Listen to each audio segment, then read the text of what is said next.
ఇంట్లోనే న్యాచురల్గా ప్రిపేర్ చేసుకున్న అలోవెరా జెల్ని అయితే నేను ఇలా యూస్ చేసేస్తాను. ఫస్ట్ అయితే అలోవెరా జెల్లో కోకోనట్ ఆయిల్ అయితే వేసుకొని నేనైతే head and shoulders neem shampoo అయితే యూస్ చేస్తాను. సో ఒక 3 drops of head and shoulders neem shampoo వేసేసుకొని బాగా అయితే మిక్స్ చేసేసుకోవాలి. ఇలా ఈ కన్సిస్టెన్సీని హెయిర్కి అప్లై చేస్తే మన హెయిర్ చాలా స్మూత్ అండ్ స్ట్రైట్గా వస్తుంది. అలోవెరా జెల్ని హెయిర్కి అప్లై చేస్తే చాలా బెనిఫిట్స్ ఉన్నాయి. నేనైతే ఇందులో కొంచెం వాటర్ వేసుకొని మళ్ళీ మిక్స్ చేయడం స్టార్ట్ చేశాను. అలోవెరా జెల్ హెయిర్ని హైడ్రేట్గా ఉంచుతుంది, ఇంకా హెయిర్ గ్రోత్కి చాలా హెల్ప్ చేస్తుంది. నేనైతే వీక్కి 2 అయితే అప్లై చేసిస్తాను అలోవెరా జెల్ని హెయిర్కి. ఇలా చూపిస్తున్నట్లయితే మిక్స్ చేసేయండి. ఈ కన్సిస్టెన్సీ వచ్చేంత వరకు మిక్స్ చేసిన తర్వాత హెయిర్కి అయితే అప్లై చేసేది స్టార్ట్ చేయండి. హెయిర్ స్కాల్ప్కి అయితే నీట్గా అప్లై చేసేసేయండి. నేను నా ఓన్గా అయితే నేనే అప్లై చేసేసుకున్నాను.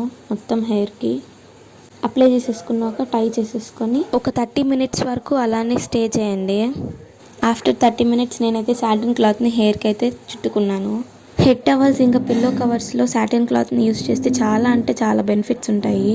ఈ క్లాత్ వల్ల హెయిర్ చాలా హెల్తీగా ఉంటుంది. సాటిన్ క్లాత్ లేకపోతే స్మూత్ సిల్క్ ఏదైనా క్లాత్ ఉన్నా పర్లేదు.